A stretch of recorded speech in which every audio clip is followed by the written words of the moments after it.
Hey, it's Alex from Board Game Co. and it's time for an unboxing. And I know I just asked about unboxings on the channel in regards to a different game, but in this case, let's see, what should we start with first? Let's start with the base box first.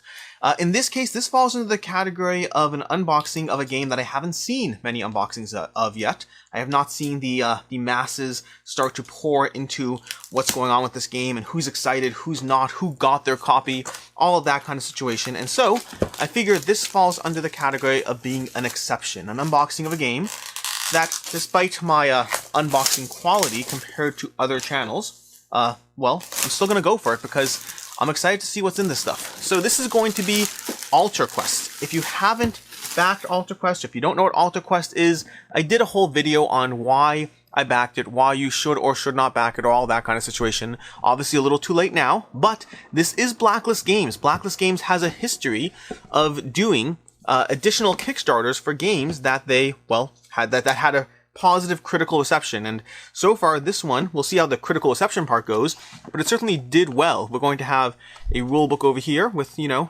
rulebook stuff. Rulebook stuff is always excellent in an unboxing video. It's exactly what people came here to see. They came to see all the rulebooks of all the games. So let's start putting this aside. Perhaps, maybe I should just start punching out all these tokens in this video, although I will say, punching out a single one, totally fine, no complaints yet.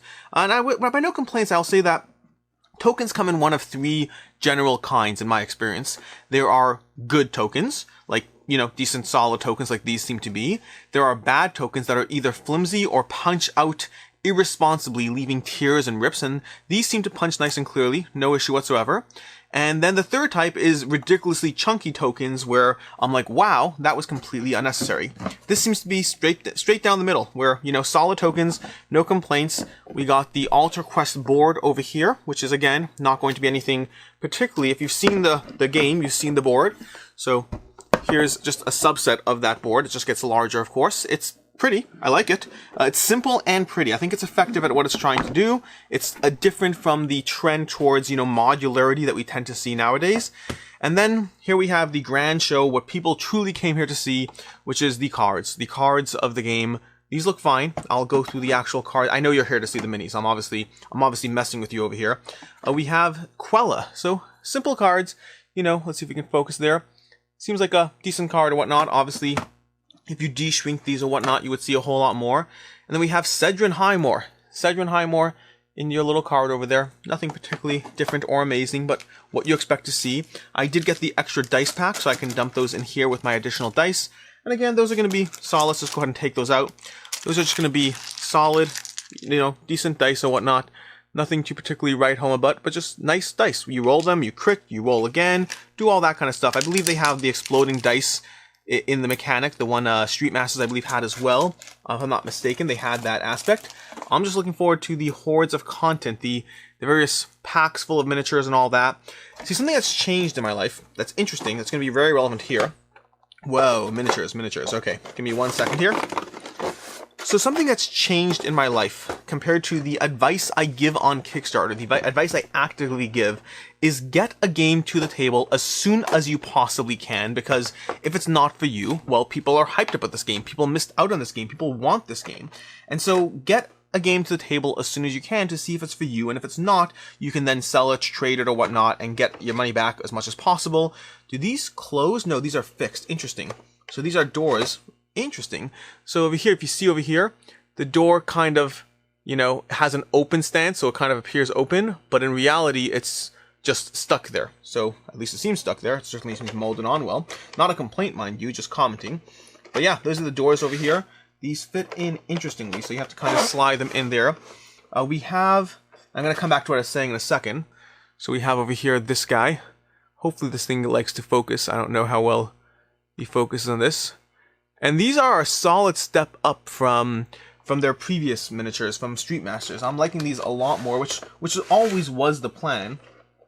Just looking at these, they seem to be significantly better compared to the other miniatures, compared to their previous games, which is a good sign considering they have an entire miniatures line. In fact, as I film this video, I am still deciding whether to actively keep my pledge for Dire Alliance or whatnot, and these are pushing me towards keeping it a bit. I have to I'll have to go through these because I'm going to have to make some hard decisions. Life is all about hard decisions. But going back to what I was saying was the concept, where's my little tray? The concept of playing a game as soon as possible in order to see whether it's a game for you is something I highly encourage when you're getting these expensive Kickstarters and you want to see whether to get rid of it. You could let it sit on your shelf unplayed for 3 years and then try to get rid of it when no one cares about it, or you can get rid of it when it's not for you right away. In this case, in the case of my life, not you, I have found that that's going to be harder and harder because I have to balance this not against the other unplayed games on my shelf, but rather I have to balance it against other publisher commitments I've made, meaning when I've reached out to a publisher to get a game, to play a game, and they sent me a copy, whether it's a Kickstarter preview, whether it's a review copy, I have to balance getting this game, getting Alter Quest to the table against the roughly 25 to 30 games on my shelf that need to be played within some sort of reasonable time frame. So my life has changed in terms of how I back Kickstarters, and it is what it is, but ultimately it's just all a balancing act. And over here we have this guy. Again, the quality's pretty decent. All things considered, I have really no complaints. And we have some furniture or whatnot. Let's look at these furniture tables. You know, this is going to be the classic, the best thing about Hero Quest is the small furniture. Many a time I have put the door by the door in order to scare away a yondering, I don't know. But anyways, look at the detail. It's pretty solid. That is some pretty, I'm looking at my camera screen right now. That's some crisp detail. Jeez, I like it. Okay, we got the weapons rack. If it'll come out cleanly. And again, weapon rack, hopefully it focuses. Yeah, look at that. Look at it's solid. I am impressed with the miniature here. This is Alter Quest. Alter Quest represents, I mean, the idea that their Kickstarter got $1 million plus coming off the back of the miniature quality of Street Masters is astounding to me. And I'm happy I backed it. Don't get me wrong, I'm happy I jumped in. I still don't know why I jumped in on a miniatures line when miniatures games are not for me. So this is going to be the base game of Alter Quest. We have, again, solid miniatures. I don't think they're command level, but they are close. And also, command themselves have a ranges in quality, so take that with a grain of salt when I say command level. When you're comparing this to some of Command's worst games, I shouldn't say worst games. When you're comparing to some of Command's less miniature amazing games, I think these hold up.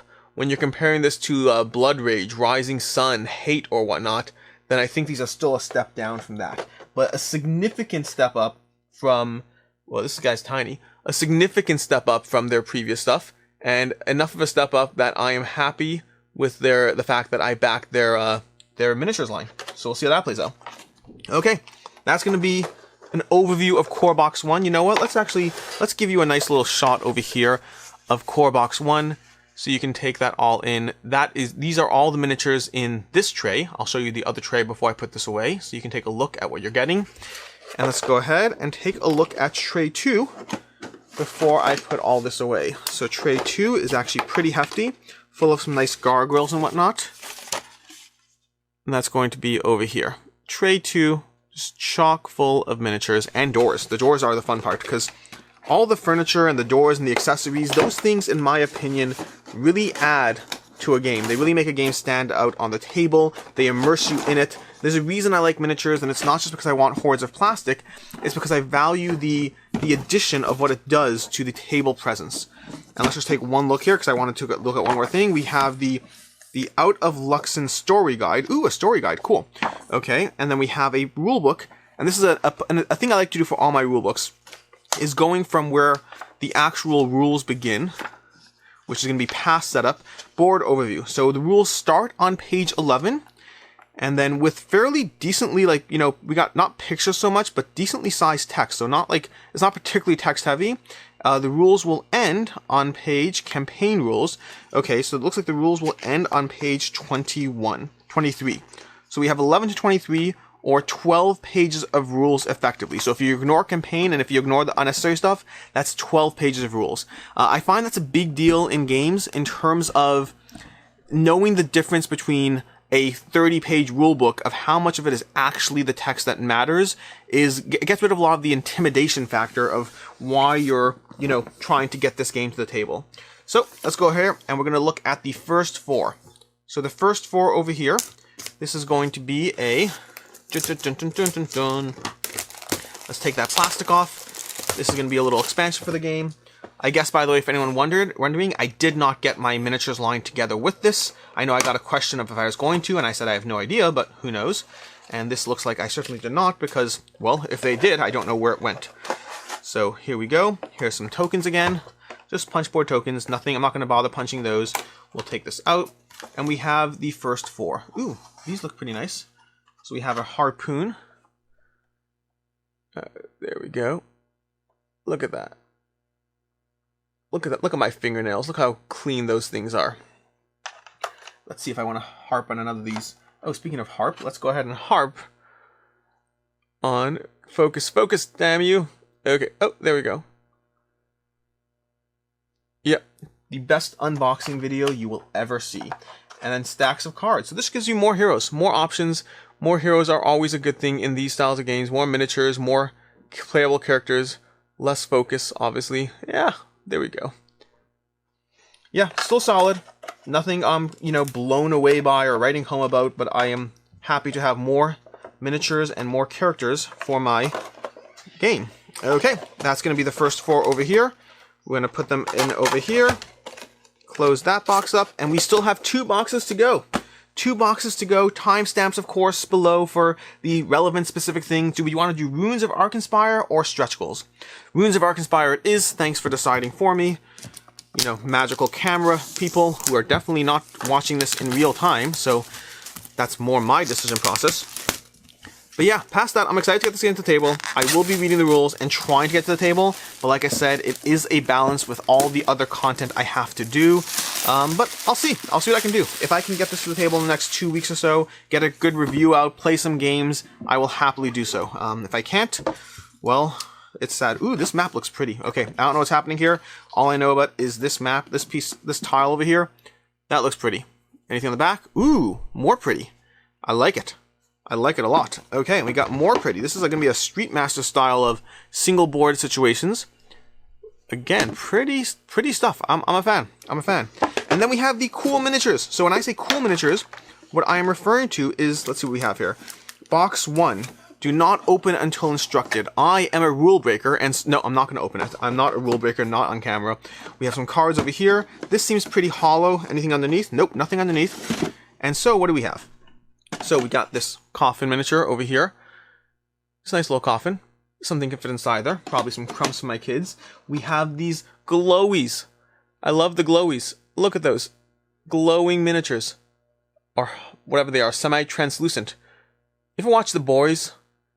You know translucent? Well, these are translucent. Although hopefully not translucent like he was. Okay. And we have this boss over here. So we don't have any gigantic hulking miniatures, which is okay. You don't need gigantic hulking miniatures, and maybe there are in the stretch goals. Ooh, I should look in the stretch goals. I think there was something. Okay, now I'm excited. I'm moving over there. Let's do one more miniature. And then, ooh, this is not bad. Yeah, again, solid quality. Yeah. Oh, no, focusing. Focus. There we go. Okay, probably distracting it with the position of the box behind it. You live and you learn. The quality of this channel, I will always do what I can to improve, but it is a process. It is not a one-day thing. Everything I do is always experimentation. Like, by the time you're watching this, you probably saw my top 10 YouTubers video, top 10 YouTubers with shorter content video that I did with Quackalope. You should definitely check that out if you have not watched it. That went up this past Tuesday, and it's something I've been experimenting is doing collaboration videos, videos with other people. And the problem with that is that also means learning new softwares, learning new techniques. So one of my first ones was with Board Game Coffee, where we talked about command games. But my problem is that I don't do heavily edited content on this channel. It's a lack of time, not a lack of desire. And so doing a post-effects, edit on a collaboration video is just hard. I don't have the bandwidth to do that. I would just do a different video instead if I was forced to do that.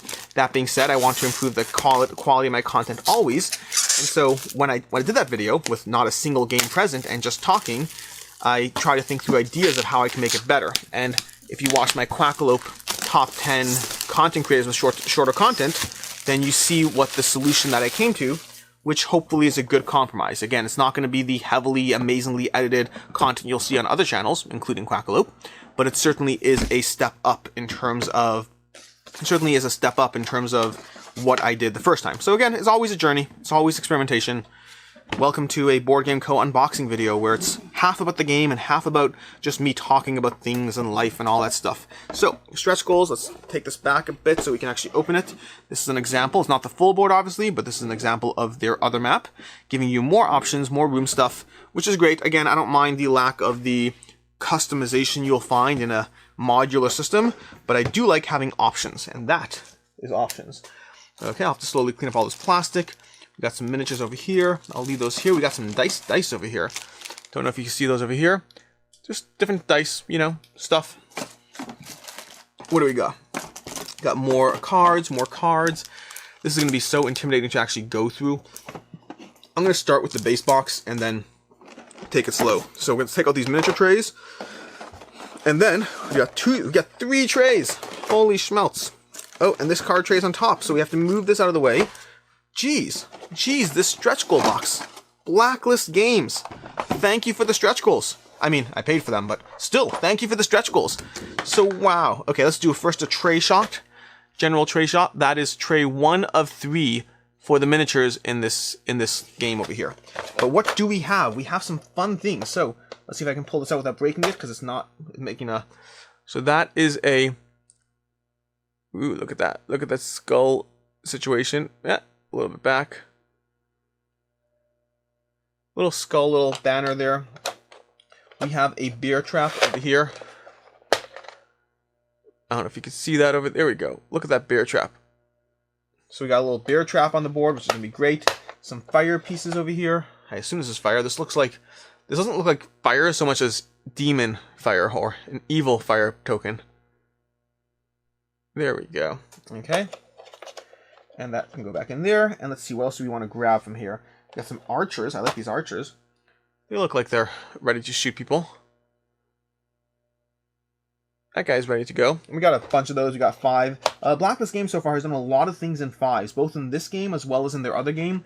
They have a lot of stuff in 5s, although not these friendly little spikes. These guys come in 4s. Don't want to fall on those. And honestly, I wonder if you step on those. I wonder what's going to break first. You're going to get some foot damage over there, or you're going to get some, you know, screaming in pain on your foot, or broken miniatures. I will not try to find out for you, so let's figure that out. Okay, tray 2. I also, Blacklist Games, another thing, thank you for not putting tape on the boxes. I'm sure we'll have people who prefer it for reasons, one reason or another. In my case, I like the fact, I don't like the fact I can't get this guy out without worrying about breaking it, but there we go. I like the fact that I don't have to peel hordes of tape off, so I like these minis. So there are no ridiculously gigantic miniatures here, so I will have to wait for some other series or something to get that. But nonetheless, this guy's pretty cool. I like him. Yeah, I really need a miniature turntable with focus. Again, heavily edited content, not this channel's forte, at least not yet. Give me time. There is time. One day, I will overcome all my particular challenges and do everything to the best I possibly can. What else do we got here? So here's the tray shot overall, by the way. There we go. Yep. And let's grab 1 or 2 other miniatures from here. Before I go to the other line, let's grab this one. Yeah, it's okay. Trying to find something a little more visually interesting. This little death guy's fun. Okay, so that's basically this box, and let's move from there to the last box. The last box of this trifecta of boxes. The trifecta of goodness that we have over here today. And that's going to be this guy over here. So close-up shot is going to be as follows. And what do we got in that close-up shot? So we got a cage with a removable lid. It's got removable. Cool, so you can actually put people in this cage, which is fun. Again, it's the degree of immersion that this stuff brings. We have a slightly larger miniature. And we dropped it. Held up to the first official drop, which can be this guy. Let's see if we can find a focus. Yeah, you can get a decent visual. He's too big. He's casting his own shadows on himself. We have some more scenery. Some crates. Look at these crates. Just, you know, more miniatures, more stuff to be excited about. And then this one, which I've seen posted on their page a bunch. A fire dude of some sort. All in all, I am content with the hordes of plastic. I am content with the various miniatures, with the quality of them. Again, significant upgrade from their previous stuff. I think they still can increase it even further, but in terms of their progression as a company, awesome. Totally awesome. Okay, and where's this gonna go? I can't figure out how to put this back in the box, so there we go. Like that. Anything else I want to grab out of here? I think that's basically it, you know? More stuff. Ooh, I like this one actually. Let's do this as a last hurrah. It's a singular piece, 3D something rather. And that is going to be my unboxing of Blacklist games. It's going to be my unboxing of the trifecta of boxes and goodness we have here. I will do one final stacking as I close everything up here. So it's going to go over here. We have our boards. We have our stretch goals rules. I love that they have stretch goals rules, by the way. I do not love that this is not going down the way it was supposed to. What is happening here to my boxes of stuff? Why are you not... It's not going down the way I want it to. Did I put it in incorrectly? Nope, it seems legit. Does this go in first? This went in first. This one went in second. And now it's whatever. Good enough. I like that they have stretch goals rules. In general, I'm a fan of giving me a quick way to see what's going on with my, you know, extras as opposed to just throwing them in and hoping that I paid enough attention to all the Kickstarter updates that I know exactly what's happening with all these things. We got our box air. We have these boxes more. So we got box, box, box, box, box. And that's going to be your Blacklist Games lineup of content. Until next time, I'm Alex Radcliffe from Board Game Co. Stay tuned for the rest of the day. Bunch of reviews coming, of course, because, you know, Saturday. And until next time, have a good one.